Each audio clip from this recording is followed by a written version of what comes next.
Thank you for watching Why with Wilder, another new segment on my channel, the Wild with Wilder channel, where we talk about the why around things. Now, for those of you who know, I'm a very speculative person, so I love things like fantasy books, fantasy films. I love anime, I like manga, and I love Marvel movies. The MCU in particular have really sucked me in.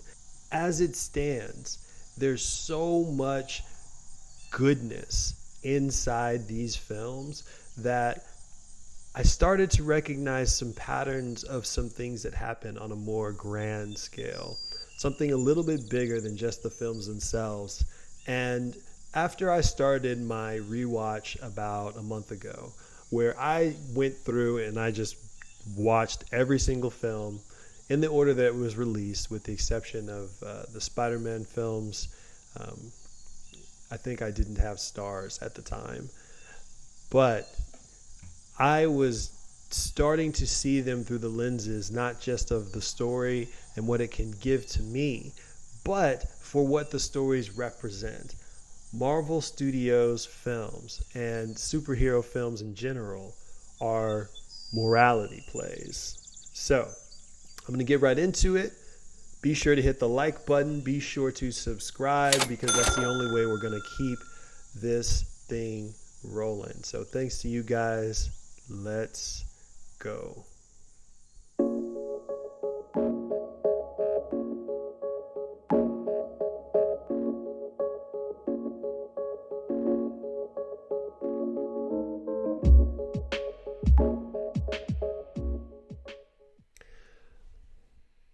Back in the olden days, people would sit around campfires and listen to the great orators tell them tales of great heroes.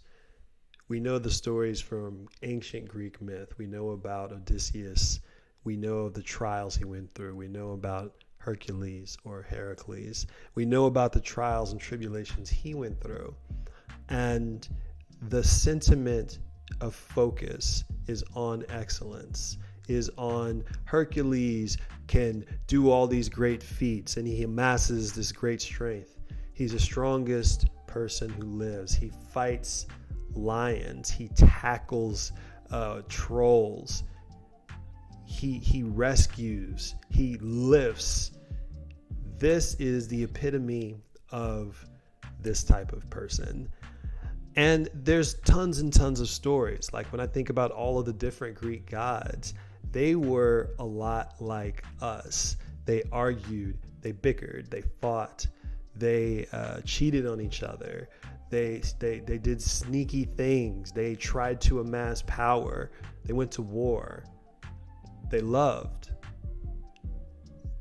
Did no one ever stop to really question why that is?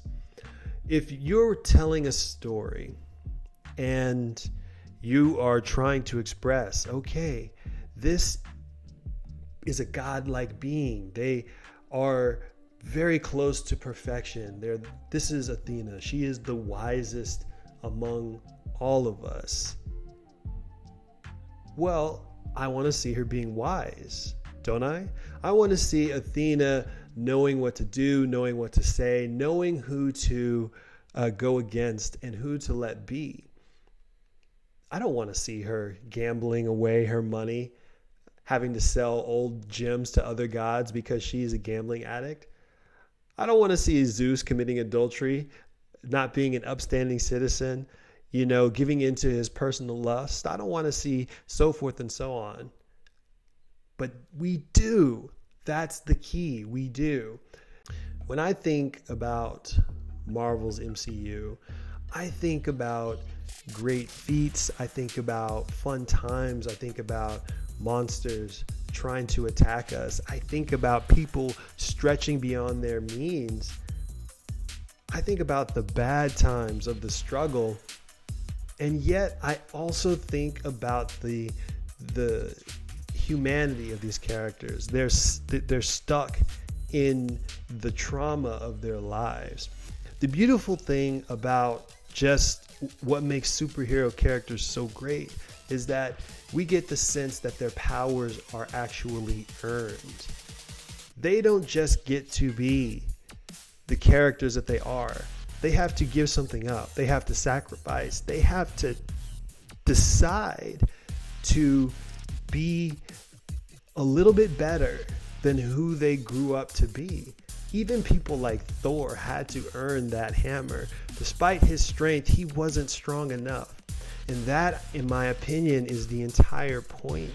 Because these heroes are not just heroes for themselves. These MCU characters, they're us in grander scale. The Marvel Cinematic Universe is 100% morality plays. Just like the Greek myths were back in the day, they too show us how to be. And it all goes back to that great saying, know thyself. This is very important and probably the best lesson to take from these types of stories. The reason that I started to get really fascinated with them again was because I started to see how archetypal all of the characters are. The people like Steve Rogers, like Tony Stark, like Thor, like Bruce Banner, they aren't just their own characters on their own. They weren't created in a bubble. They're representations of us. Not really us specifically, but people like us. So, like Kamala Khan, she is a very specific type of person that a lot of people can relate to. She's young. She is trying to be a good person, do the right thing, but also be present for her parents who are kind of like, you need to stop doing some of this stuff, like her father would say. But at the same time, she knows that she has to kind of go for it. She doesn't really fit in. She has to try and figure out, why do I not feel like I belong and I feel awkward? And as a result, she's able to kind of work out a lot of these questions through the story. And that's what's so beautiful about it. There's always going to be a character that's as good as Kamala Khan. She is a lot like Spider-Man in that regard. But that's the point. She is like herself. Iron Man is like his self. Black Widow is like herself, in that they are very focused archetypes of certain types of people. Some people, like Black Widow, are incredibly deceptive and clever and just sort of know how to slide their way into things. Some people, like Tony Stark in real life, are gregarious and inventive and creative and a little bit too brilliant for their own good. There are people that are very just, like Steve Rogers. There are people that are incredibly willful and strong and supportive and loud, like Thor. And there's even people that are more powerful than they let on, but are terrified of their own power, like Bruce Banner. There are people like this in real life to a smaller degree, but that's also what it means. Like when we think about the Greek gods, those stories, those characters are larger than life. The amplification of the character allows us to really hyper focus in on the flaws. The scenarios become inflated, and now we can see how those scenarios could play out in an extreme version, of course, and a speculative version, but how it could play out in our own lives. And we can use these types of stories not as literal blueprints, but as metaphorical, like guidelines, pathways toward resolving our own problems if we're paying attention. The lessons are all present. And if you don't think you're like any of these characters, there's plenty more to choose from. And as the world keeps expanding, so too does the MCU. There are thousands of superheroes because there are thousands of types of people that we are. And even then, we're not that consistent. Sometimes I feel like a Miss Marvel, and then sometimes I feel like a Yellow Jacket. That's just how life is. So the wonderful thing about these types of stories is that it gives us the opportunity to not just know who we are, but who we potentially could be if we were to focus in on the best aspects of ourselves. The MCU works because Iron Man works, setting the tone for displaying how the mistreatment of your natural gifts can be almost literally self-destructive. And the only way for Tony Stark to overcome was to learn why he was there on this planet. And of course, the answer in this is his gifts are there for the benefit of others, not for the destruction of others. And in the optimistic landscape of the MCU, that's really the lesson. Whatever your gift is, if you excel at it, at a certain point when you become excellent, you need to support those who don't quite have the same capabilities as you. You have to be using your wit and your charm and your cleverness as this type of person for the good of those around you.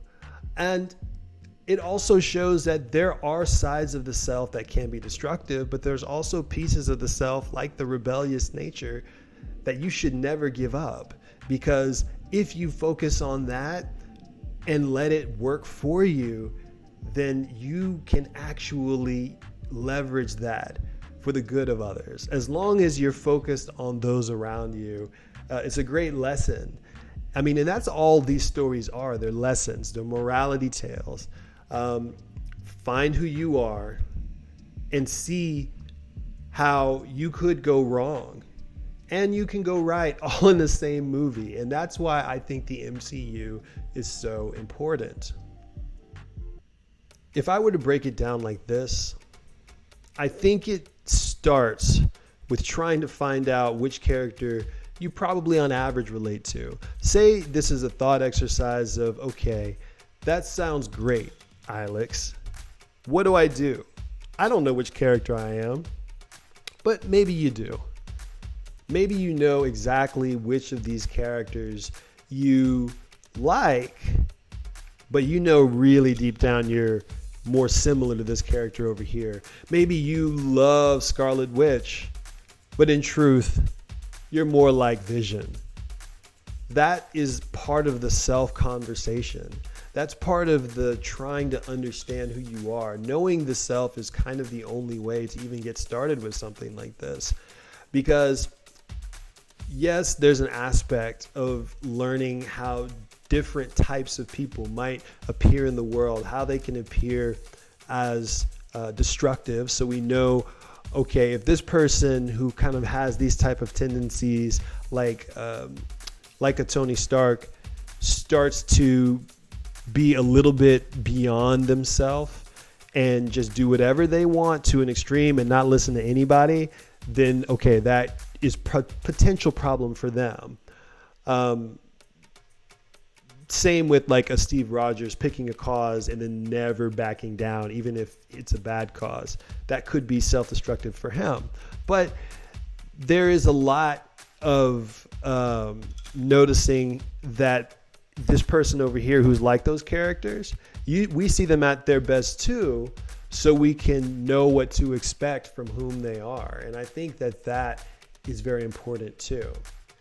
So whichever hero you are, whichever one you happen to be, whomever you seem to relate to the most, if you just feel like you're not enough and you have something to prove, if you feel like you have everything on your shoulders, if you feel like you just never fit in and all you want to do is be yourself, now is the time. Thanks for watching another Why with Wilder episode. I am Alex Wilder, and that's just something that I think about when I watch the MCU films. I really appreciate you guys hopping on and doing this fun thought experiment with me. Be sure to subscribe to the channel, tell a friend, hit the like button. There's a million ways that you can show support, but I just appreciate the view. So definitely stay tuned. More videos are coming soon. Peace, love, hair grease.